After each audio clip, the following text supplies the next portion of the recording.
हरि बोल, दंडोत प्रणाम। तो मैं श्रील भक्तिविनोद ठाकुर के शरणागति पे कथा कर रहा था। उसी पे शरणागति में शरणागति के 6 अंग होते हैं। दूसरा अंग है आत्मनिवेदन। आत्मनिवेदन का चौथा कीर्तन आज पढ़ूंगा, सुनाऊंगा।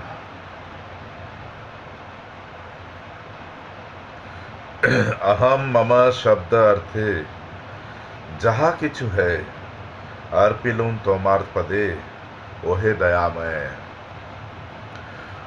ओ दयामय भगवान, आज मैं आपके कमल चरणों में मैं और मेरा जो भी है सब कुछ अर्पण कर रहा हूं।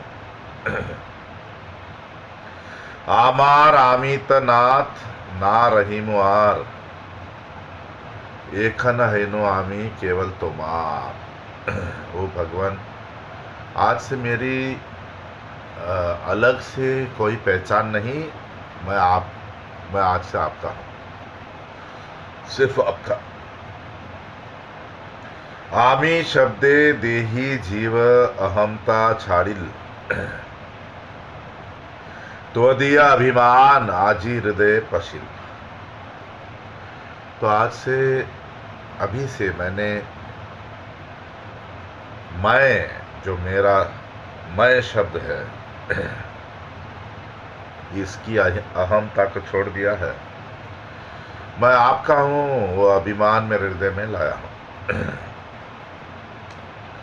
आमार सर्वस्व देह गेह अनुचर भाई बंधु दारा सुत द्रव्य द्वार घर से सब हैल तब, आमी हैनु दास तोमार ग्रहेते बे आमी करी पास।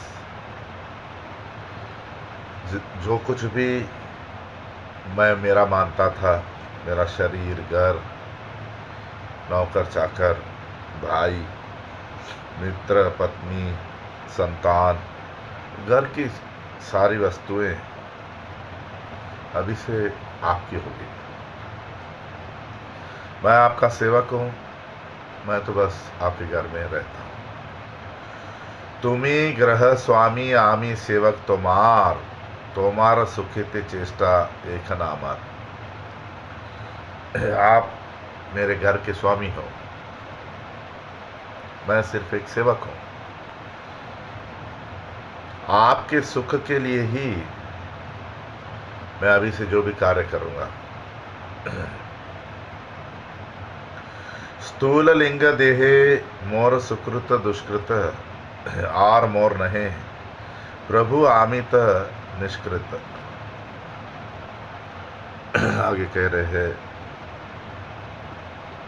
अभी मैं जो भी कार्य करूंगा अभी से, मेरे स्थूल शरीर से और सूक्ष्म शरीर से, वो पुण्य के कार्य हो या मेरा कोई पाप भी हो जाए, भगवान मैंने आपका सहारा लिया है। मैं जो करूंगा आपकी सेवा की तरह करूंगा। तोमार इच्छाए मोर इच्छा मिसाइल, भक्ति विनोद आज आपने भूली। मेरी इच्छाओं को आपकी इच्छाओं के साथ मिला दिया है।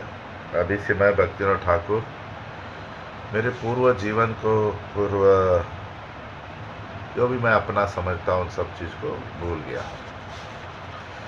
तो एक तरह से तो आत्मनिवेदन का अर्थ यही है कि हमारा जो मैं और मेरापन वाला भाव है उसको छोड़ना है।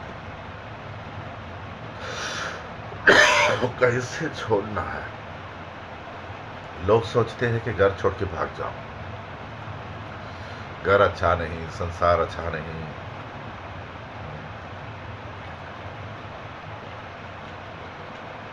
मेरा तबीयत अच्छा नहीं, इसलिए जरा क्या बोलूं,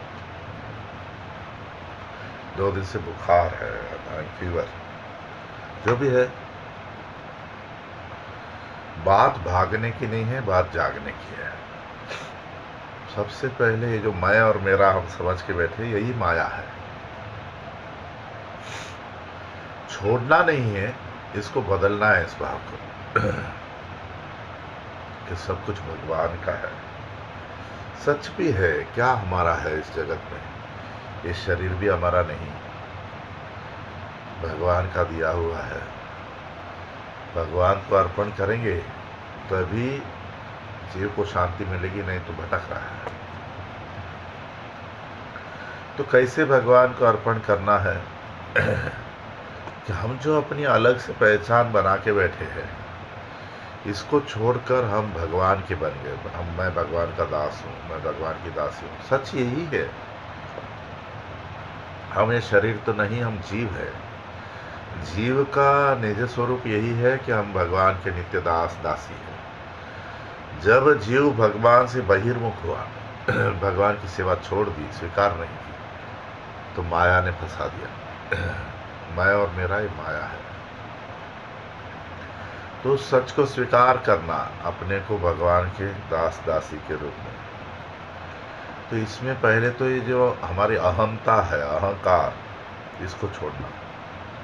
मैं ये कर रहा हूँ, ऐसा नहीं। अहंकार के बिना रह भी नहीं सकते। अभिमान क्या होना चाहिए कि मैं कृष्ण का हूँ, मैं भगवान का हूँ। तो मेरा जो कुछ भी है, तो मेरा शरीर हो सकता है, घर हो सकता है, सेवक, भाई, मित्र, पत्नी, संतान, घर का सब भगवान का समझकर हर कोई भगवान का दास दासी है। उस भाव से उनका संग करना, भागना नहीं, छोड़ना नहीं। हर एक के हृदय में भगवान है। तो भगवान को हमारे घर का स्वामी मानकर, हमारे में सेवक भाव लाकर, सेवा भाव, जो भी कार्य करते हैं, इसके बाद हमारे कर्म तो है, हम संसार में रहते हैं, उनको भगवान के सुख के लिए करना, भगवान के बताए हुए मार्ग पे चलना, स्वतंत्रता छोड़ देना। श्रीमद् भगवद गीता, श्रीमद् भागवत, रामायण आदि ग्रंथों में भगवान हमसे बात कर रहे हैं। वहाँ बताया है, गृहस्थ के अलग नियम बताए गए, ब्रह्मचारी के अलग नियम बताए गए, सन्यासी के अलग नियम बताए गए, स्त्रियों के अलग नियम बताए गए। तो भगवान की बातों के अनुकूल चलना। और सबसे बड़ी बात है इस कलयुग में हरि नाम को स्वीकार करना। जितना होता है हरि नाम करना, इसके साथ साथ गीता, भागवत आदि ग्रंथ पढ़ना, घर में तुलसी रखकर तुलसी की सेवा करना, एकादशी, जन्माष्टमी, रामनवमी ऐसे व्रतों का पालन करना। जब भी समय मिले वृंदावन, मायापुर, पुरी आदि तीर्थ धामों में जाना। और हम घर में रहे, तीर्थ में जाए, हमारा भाव सेवा करने वाला होना चाहिए। हमारे में सरलता होनी चाहिए, दैन्यता होनी चाहिए, कपटता और मात्सर्य बिल्कुल नहीं होना चाहिए। मुख से तो बोल रहे भगवान का घर है और हम, ऐसा नहीं। तो हमारे स्थूल शरीर से भी, सूक्ष्म शरीर से भी काम जो भी करते हैं, भगवान का सहारा लेकर भगवान के सुख के लिए करना। भगवान की इच्छाओं के साथ हमारी इच्छाएं मिला लेना, हमारी खुद की इच्छाएं नहीं, भगवान की इच्छाएं जैसी है उस भाव में। तो ऐसी शरणागति होगी, तब हमारा मैं और मेरा अभिमान जाएगा, तब हम भगवान की सेवा कर पाएंगे। हरि बोल।